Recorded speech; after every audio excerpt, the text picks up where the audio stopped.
Big Bacon. Everybody, welcome back. This is Big Bacon's collection. Today, we're doing the first review in what I like to call the Motor Pool collection. Motor Pool collection is going to be figures that come with vehicles, or just regular standalone vehicles themselves, geared and designed for the 1/12 scale figures. Today we have the 2020 Target exclusive Cobra Island Baroness with coil cycle. I actually managed to get this when they did the restock online.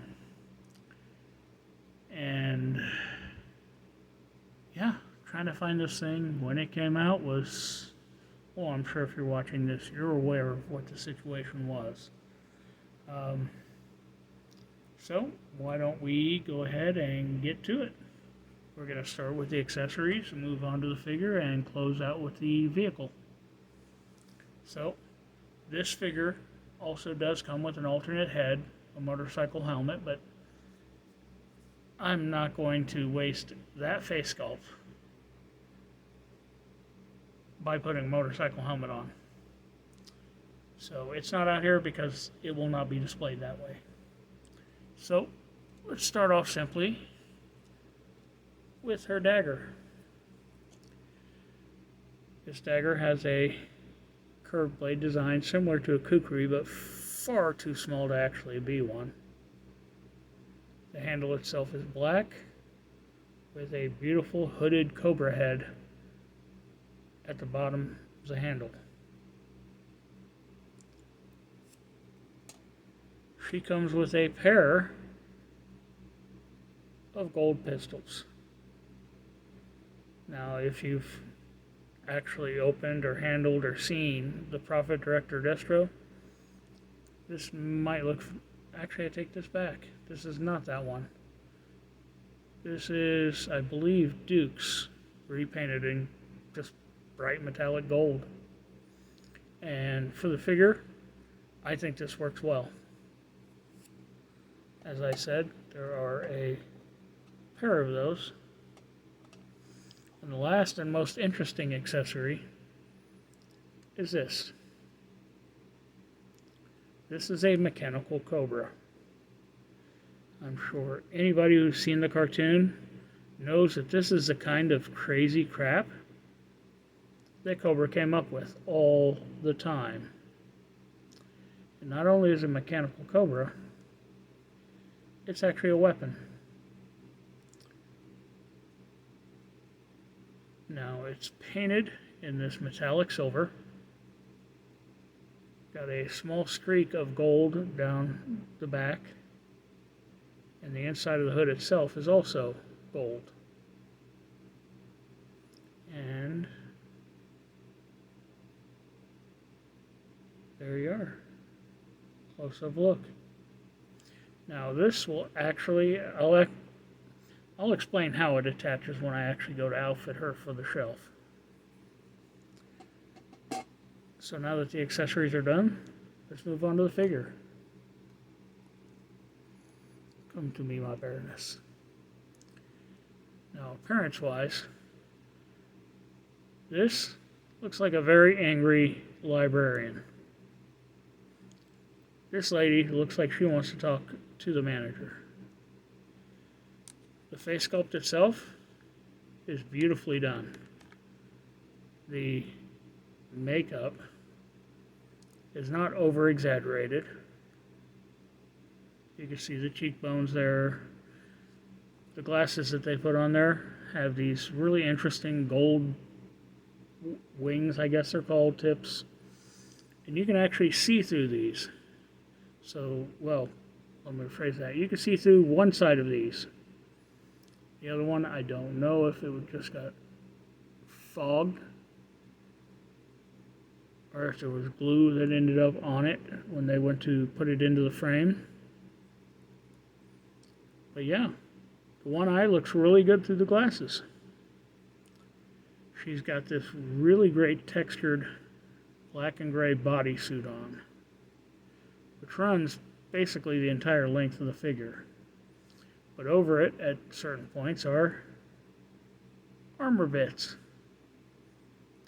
Now the contrast between this sort of matte gray and matte black and the shinier gloss black,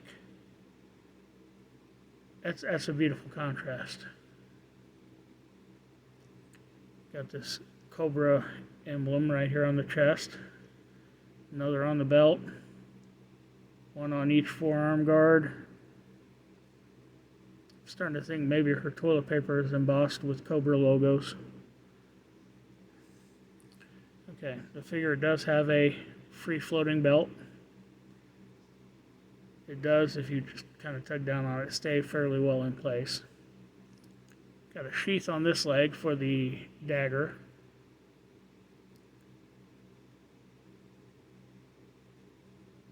This shoulder pad, I think, actually comes up a little too far. But aesthetically, I do like the fact that there's an asymmetry to it. Whereas on this side, it's an actual Cobra head. How cool is that? A little bit of gloss paint along this area here. The forearm gauntlets. I mean, you can see they've sculpted in strapping and everything. So it makes sense in the real world. Gloved hands. Once again, that bodysuit runs down into the boots, and the boots, these are some boots. These are, yeah, these are some boots. Got a little bit of gold paint detail here in this ring. The fact they didn't give her oversized, overhyped heels, I love it. Who's going to be riding a motorcycle in heels? Back of the figure here, strapping is present for this shin armor.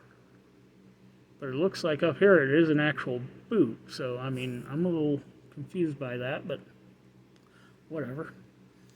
On the back of this belt here, we have the two holsters for the handguns.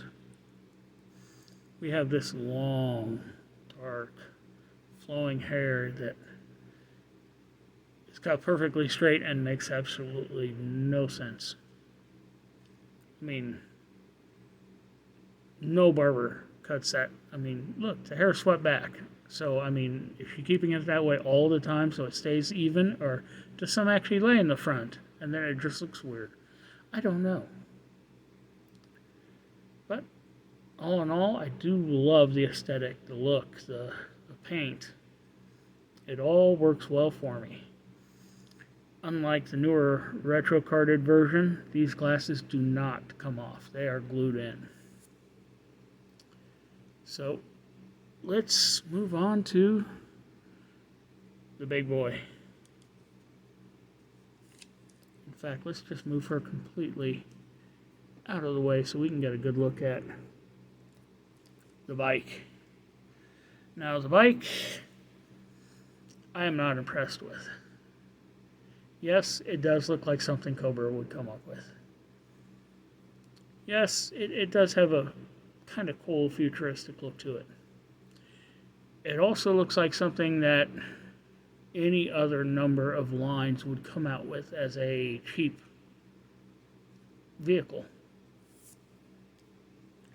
Now, in the package, both of these guns came separate, and in actuality there is a handle and a trigger here, so the Baroness can actually use these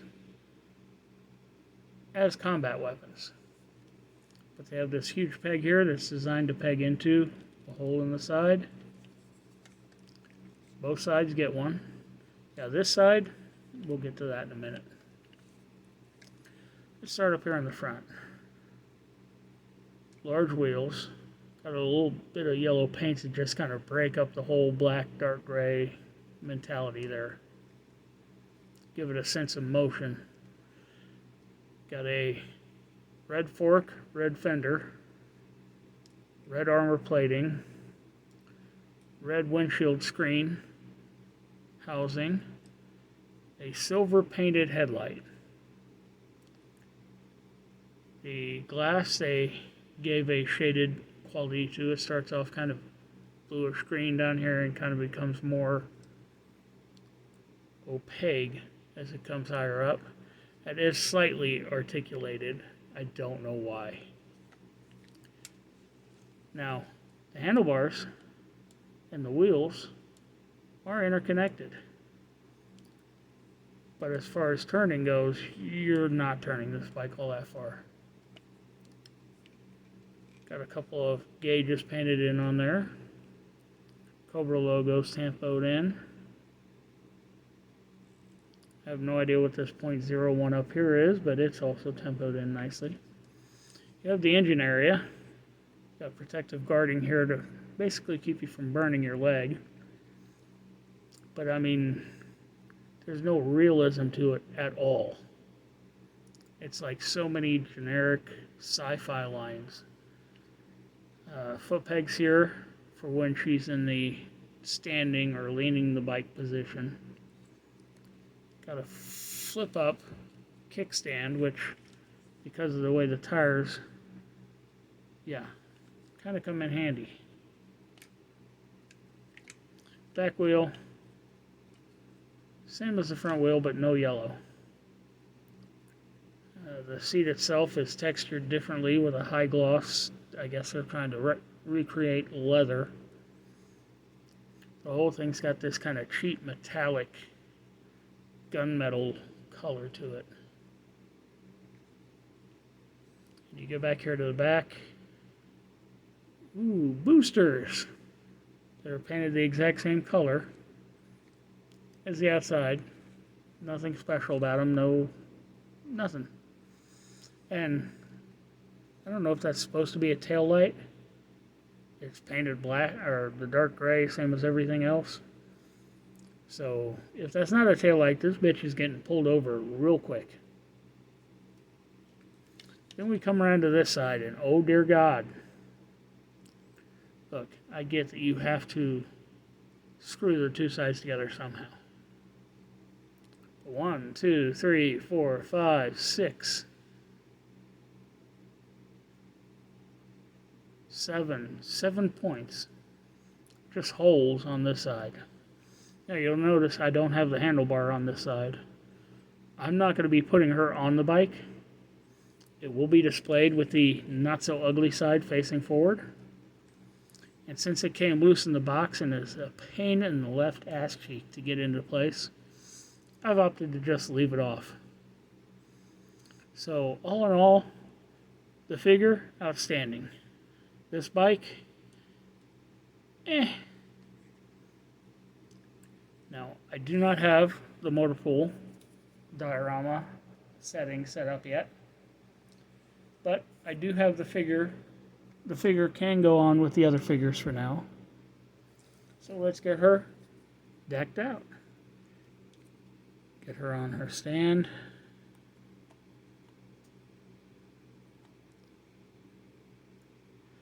Now, she does have fairly weak ankles, which makes it a bit of a... You know what I just realized?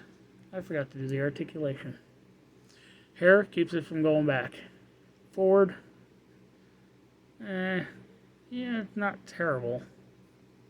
Side to side, it does turn, but the hair kind of twists it into a downward position as you do so. Shoulder.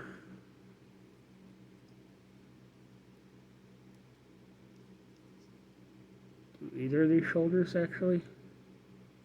Okay, so there is a butterfly joint in there. And because this is soft, it's actually made so that it can ride up. I take that back. This is actually part of the rotation point.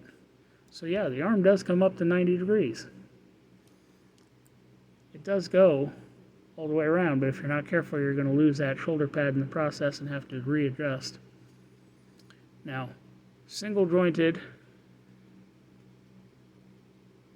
pinless elbow gives you less than 90. There's a rotation at that elbow point. Hands rotate. This hand has a vertical hinge. This hand also has a vertical hinge. Her articulation at the chest allows for great hula hooping action. She can crunch forward a little bit, go back, quite a bit.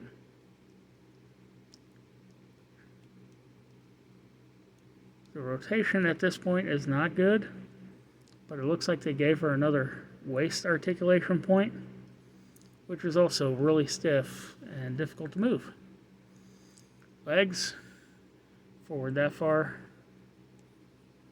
out that far, back,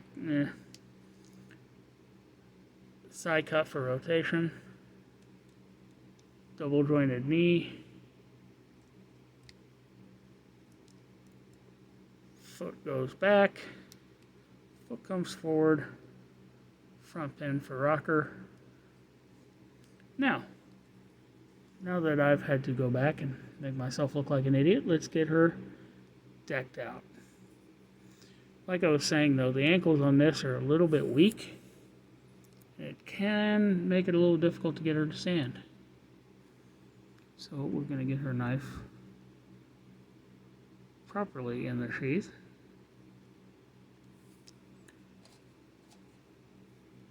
We're going to holster both of her pistols.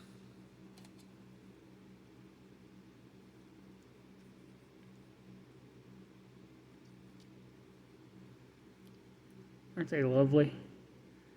And we're going to fight. So this coil goes all the way around the arm until the hand comes up here. Okay, what am I caught on? There we go. A little bit of prying will get the hand open. Wrap around this point. She has a very fascinating, almost guaranteed Mars Industries created weapon. And I think that's how I'm going to display her.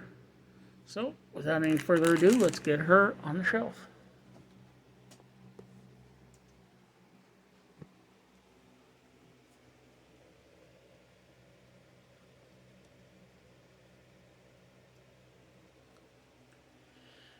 Oh yeah, she looks good there.